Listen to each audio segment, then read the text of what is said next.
रात के 12 बजे का वक्त था। जीरो विजिबिलिटी थी। एक कार के छत पर 27 साल का इंजीनियर चीख पुकार मचा रहा था, मुझे बचा लो, मैं मरना नहीं चाहता। इसके बाद वो फोन करता है, घर पर बताता है कि मेरी कार जो है नाले में गिर गई है। फौरन पिता वहां पर दौड़े भागे, जिस कपड़े में थे घर से भागते हैं अपने बेटे को बचाने के लिए। वो पहुंचते हैं एक अन्य जगह पर जहां पर उनका बेटा नहीं था। दोबारा फोन किया जाता है। बता दे कि जिंदगी और मौत से लड़ रहा वो बेटा कार की छत पर फोन उठाता है और कहता है, पापा आप गलत जगह गए हैं, मैं तो यहाँ पर हूँ। वो एड्रेस देता है। इसके बाद पिता वहां पर पहुंचते हैं। जब देखते हैं तो आमने सामने पिता और बेटे दोनों की बातचीत हो रही थी। पिता अपने सामने देख रहे थे कि बेटा एक एक सांस के लिए तड़प रहा था। वहीं दूसरी ओर पिता जो है उनका कलेजा अपने बेटे को देखकर इस तरह से मजबूर था कि आखिर वो करे तो करे क्या। मजबूरन पुलिस की हेल्प ली, फायर ब्रिगेड की हेल्प ली, एसडीआरएफ टीम की हेल्प ली, लेकिन अफसोस इन सभी के पास उनके बेटे को बचाने के लिए कोई भी ऐसी चीजें नहीं थी जिसकी वजह से उनके बेटे को बचाया जा सकता था। आरोप ये भी है कि वहां पर लोगों ने, अथॉरिटी के लोगों ने, टीम के लोगों ने कहा कि पानी ठंडा है। अब आप सोचिए, कोई जिंदगी और मौत से लड़ रहा है, ऐसे में लोग कहते हैं कि पानी ठंडा है, हम इसमें नहीं जा सकते। हालांकि मोनिंदर नाम का शख्स उसमें कूदता है और बचाने की कोशिश करता है। 50 मीटर तक वो अंदर जाता है, लेकिन ना ही लड़का मिलता है ना ही कार मिलती है।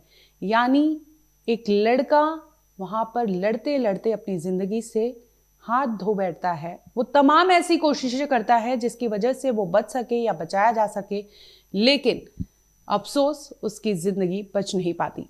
आपकी स्क्रीन पर कुछ विजुअल्स दिखाई दे रहे होंगे। दरअसल रात के अंधेरे में वहां पर किसी को बचाने की कोशिश हो रही थी। बाकायदा आप देखेंगे कि बड़ी बड़ी मशीनें, क्रेन, ये सब बुलाया गया था। एसडीआरएफ की टीम थी, पुलिस की टीम थी, इसके साथ ही वहां पर फायर ब्रिगेड की टीम को भी बुलाया गया था। वारदात ये थी कि शुक्रवार रात तकरीबन 12 बजे, 16 जनवरी की ये वारदात बताई जा रही है। 27 साल के युवराज मेहता गुरुग्राम से लौट रहे थे ग्रेटर नोएडा के अपने घर पर। तभी सेक्टर 150 में बन रही मॉल के बेसमेंट के लिए खोदे गए एक गड्ढे में उनकी कार नाले को तोड़ते हुए आगे बढ़ती है और वो बेसमेंट के लिए जो गड्ढा खोदा गया था उसमें पानी भरी गई थी, उसमें वो जाकर गिर जाते हैं। बता दें कि जीरो विजिबिलिटी थी। इस दरमियान वो खुद को बचाने की कोशिश करते हैं। ठंड की रात, और आप सोचिए 0 डिग्री विजिबिलिटी जो थी, और इसमें कुछ दिखाई नहीं दे रहा था, लेकिन फिर भी वो लड़का अपने मोबाइल का टॉर्च जलाता है और इसके बाद वो कार से निकलकर उसकी छत पर आते हैं और वो लगातार हेल्प हेल्प चिल्लाते हैं। इतना ही नहीं, उन्होंने अपना हौसला दिखाते हुए अपने घर पर अपने पिता को फोन किया कि पापा मेरा एक्सीडेंट हो गया है, मैं इस तरह से गड्ढे में गिर चुका हूँ। फौरन पिता सुनते ही तकरीबन 12:40 पर उस जगह पर पहुंचते हैं जहां पर बेटा मोबाइल का टॉर्च जलाकर खुद को बचाने के लिए मदद मांग रहा था। पिता पहुंचते हैं। अब पिता और बेटे में बातचीत होती है और वो बोलते हैं कि मैंने डायल 112 पे मदद के लिए बोल दिया है, वो आते होंगे, तुम धैर्य रखो। लेकिन उन्हें नहीं पता था ये पिता और बेटे में आखिरी बातचीत चल रही थी। इसके बाद उन्हें अगर मिलेगा उनका बेटा तो वो उनका लाश बाहर आता है, वो बेटा जिंदा नहीं आता। यानी एक बेटे ने तड़पकर अपने पिता के सामने ही दम तोड़ दिया था और वो बेबस पिता चाह कर भी अपने बेटे को बचा नहीं पाए। आखिर क्या थी पूरी घटना, आइए आपको सिलसिलेवार तरीके से बताते हैं। स्वागत है आपका, आप देख रहे हैं क्राइम तक, मैं हूं अश्विनी सिंह। दरअसल नोएडा के सेक्टर 62 की ये वारदात बताई जा रही है। वहां पर एक मॉल के लिए बताया ये जा रहा है कि बेसमेंट के लिए एक गड्ढा खोदा गया था, उसी गड्ढे में पानी था, और क्योंकि रात के अंधेरे में जब विजिबिलिटी 0 थी, उस टाइम पे वो कार नाले का दीवार है जो तोड़ के आगे बढ़ती है और जाकर उसी में समा जाती है। तकरीबन 2 घंटे तक वो लड़का चीख पुकार मचाता है, हो हल्ला मचता है। इसी दरमियान वहां पर जा रहे जो राहगीर होते हैं, कुछ लोगों की नजर पड़ती है। पिता गुहार लगाते हैं बचाने के लिए, लेकिन कोई उसमें जाता नहीं है क्योंकि ठंड की रात है, ठंडा पानी होता है। बता दें कि मोनिंदर चश्मदीद जो होते हैं वो सामने आते हैं। जिस वक्त उनका आरोप है कि पुलिस प्रशासन और अन्य जो एसडीआरएफ की टीम है, तमाम जो टीम के लोग थे, वो उस वक्त उस गड्ढे में जाने को तैयार नहीं थे क्योंकि दलदल था वो, और उसमें जो भी जाता धंस जाता, और इसके साथ ही लोगों का, अथॉरिटी का कहना था कि उसमें सरिया बिछाया हुआ था जिसकी वजह से वो लोग नहीं जा रहे थे, और ऐसे में अगर वो जाते तो जान जोखिम में उनका भी हो सकता था। लेकिन यहाँ पर मोनिंदर को मानना पड़ेगा, जो आई विटनेस है, उन्होंने कहा कि जिस वक्त प्रशासन के लोगों ने कहा कि वो पानी ठंडा है, उस वक्त ये चश्मदीद वहाँ पर कूदते हैं। कूदने के बाद वो सोचते हैं कि वो लड़के को, युवराज को बचा पाएंगे, लेकिन अनफॉर्चुनेटली उन्हें वो बेटा उनका नहीं मिलता, 27 साल का युवराज, और इसके बाद वो खाली हाथ लौटते हैं।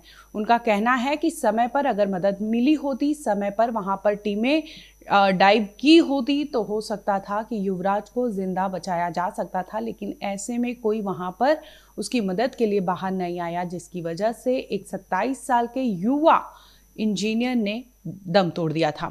इस पूरे मामले पर बयान भी सामने आया है मोनिंदर का, जो आई विटनेस रहे हैं। एक बार आपको सुनवाते हैं कि आखिर उन्होंने क्या कुछ देखा था। जब मैं आया हूँ 1:45 पे यहाँ आया हूँ, मैंने आके देखा है तो एसडीआरएफ बाड़े सिड्डी पे बैठ के बोल रहे थे कि इसमें ठंडा पानी है, सरिया, हम अंदर नहीं जाएंगे।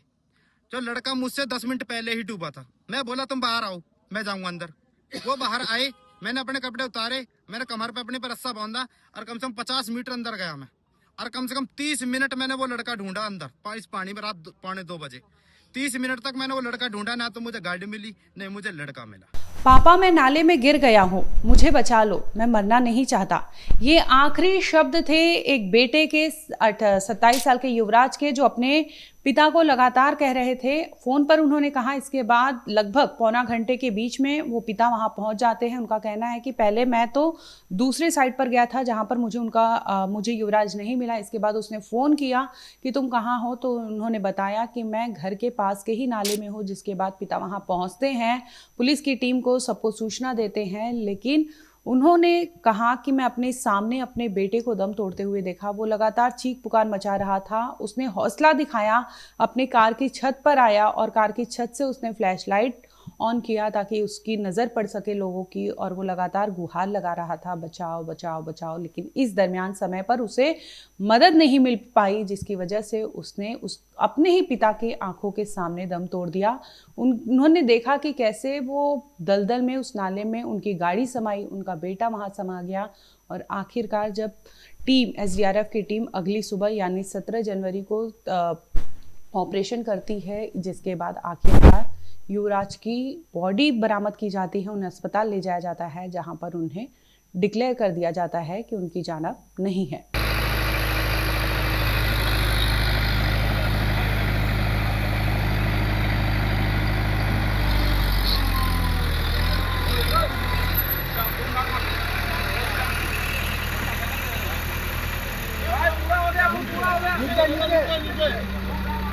चार लड़के पीछे, 4 लड़के जोड़ के पीछे खड़े हो। लग रहा है अरे चल कोशिश तो कर। झाड़ियों में फंस रहा ना आदमी, पैर ही नहीं चल रहा है।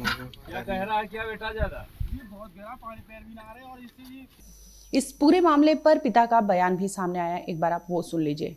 बेटे ने फोन किया कि 12 बजे मिडनाइट में कि पापा मैं नाले में गिर गया हूँ, मुझे बचाओ। इतना सुनते ही मैं दौड़ पड़ा, जिस हालत में था वैसे ही मैं दौड़ पड़ा उसको बचाने के लिए। और वहाँ बोला कि नाला के पास गिरे हैं, तो नाला खोजते हुए मैं करीब 12:40 तक वहाँ पहुँचा स्पॉट पर। इतनी लेट क्यों पहुंचे? तो पास ही था। मैं दूसरे सर्च करने में दूसरे नाले की तरफ चला गया था। फिर वहां से पूछने पर बेटे ने बताया कि नहीं, वो नाला नहीं, जो सोसाइटी के नजदीक वाला नाला है वहां पर आना है।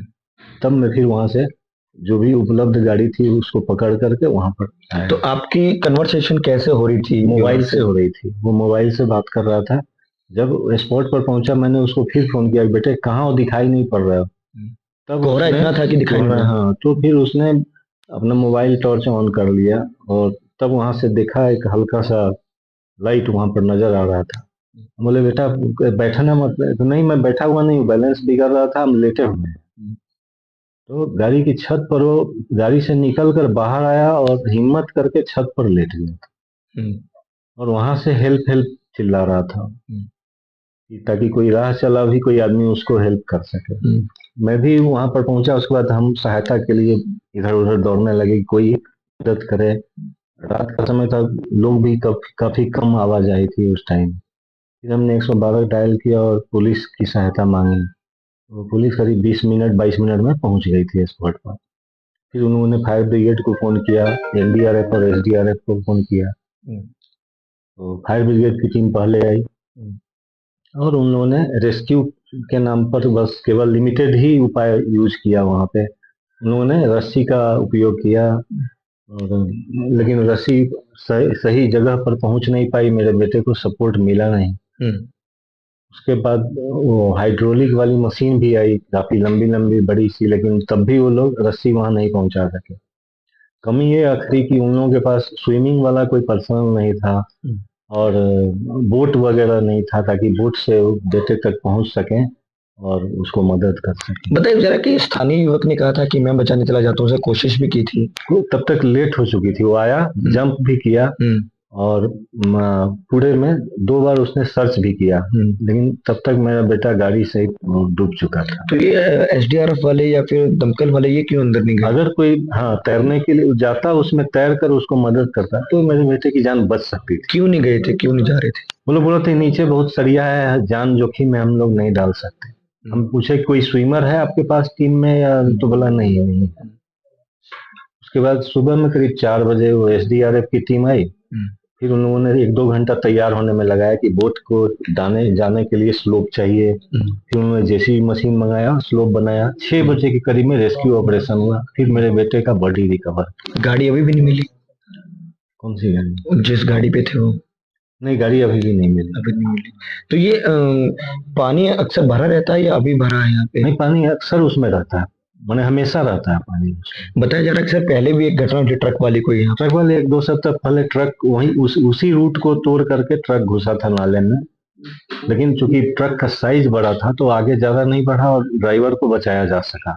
लेकिन बड़े बेटे की गाड़ी तो उससे कंपेयर टू ट्रक जो है छोटी थी, वो सीधा नाले में चली गई थी। तो उसी रूट से, उसी रोड। क्योंकि उस रूट को बंद नहीं किया गया था, कोई प्रिवेंटिव रिफ्लेक्टर वगैरह कुछ नहीं लगा? नहीं था, नहीं तो जाता ही नहीं। मेरा बेटा बहुत सिंसियरली चलाता है गाड़ी। तो आप किसकी गलती मानते हैं इसमें आप? निश्चित रूप से अथॉरिटी की गलती है इसमें, कि उन्होंने सही समय पर सही एक्शन नहीं दिया और मेरे बेटे की जान चली। अब आपने एप्लीकेशन किसके खिलाफ दी है? वही अथॉरिटी के खिलाफ दिया और आज तो बिल्डर के खिलाफ भी हमने दिया। अब आप क्या चाहते हैं?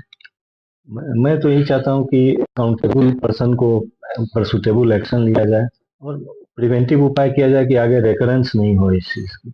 कि आई विटनेस जो मोनिंदर थे, उनका कहना है कि उन्होंने जब डाई लगाया तो लगभग 50 मीटर वो अंदर भी गए। इसके बाद 30 मिनट तक उन्होंने युवराज को ढूंढने की कोशिश की, लेकिन वो नहीं मिल पाया, जिसके बाद ना उन्हें गाड़ी मिला ना लड़का मिला और आखिरकार वो निकल आए थे। वहीं पिता का कहना है कि समय पर अगर सभी टीमें अलर्ट हो गई होती, उसे मदद मुहैया कराया गया होता, तो हो सकता है कि आज उनका 27 साल का युवराज इंजीनियर बेटा उनके आंखों के सामने होता। इस तरह से उसकी अर्थी उठाने की नौबत उन्हें नहीं आई होती। बता दें कि पिता ने यह भी आरोप लगाया है कि बचाने के लिए सही समय पर ना बोट की तैयारी थी, ना ही वहां पर किसी को तैरना आता था। जो पुलिस की टीम थी, अन्य टीमें थी, उनका यही कहना था कि कोई तैरने वाला नहीं है। और इस समय में आप बता दें कि जब रेस्क्यू ऑपरेशन उन्हें करना है, किसी की जान जोखिम में है, और ऐसे में टीम के ऐसे लोग वहां पर आए थे जिनके पास ना बोट थी, ना ही उन्हें तैरने आता था। तो ये बहुत बड़ा और गंभीर आरोप है पिता की तरफ से अथॉरिटी के लिए, और वाकई ये चीजें बनती है, क्योंकि अगर किसी ने जान खोया है तो ऐसे में जांच बनता है। बता दें कि पिता ने एफआईआर तो दर्ज कराई है, जिसे लेकर real estate company MAJ west town planner limited और lotus green construction private limited के अधिकारियों पर गैर इरादतन हत्या का केस दर्ज कर लिया गया है। बता दें कि उन्होंने अथॉरिटी के अधिकारियों पर भी लापरवाही का आरोप लगाया है। ये तमाम ऐसे आरोप लगे हैं जो एक हत्या के लिए रिस्पॉन्सिबल है, एक युवा इंजीनियर की मौत के लिए रिस्पॉन्सिबल है। ये तमाम अथॉरिटी के लोग जो भी वहां पर मौजूद थे, जिन्होंने समय रहते उस बच्चे को बचाने की कोशिश नहीं की, या फिर समय पर उनके पास जो चीजें होनी चाहिए थी वो नहीं थी। तो इस पूरे मामले पर जांच भी होनी चाहिए कि आखिर इसमें दोषी कौन है।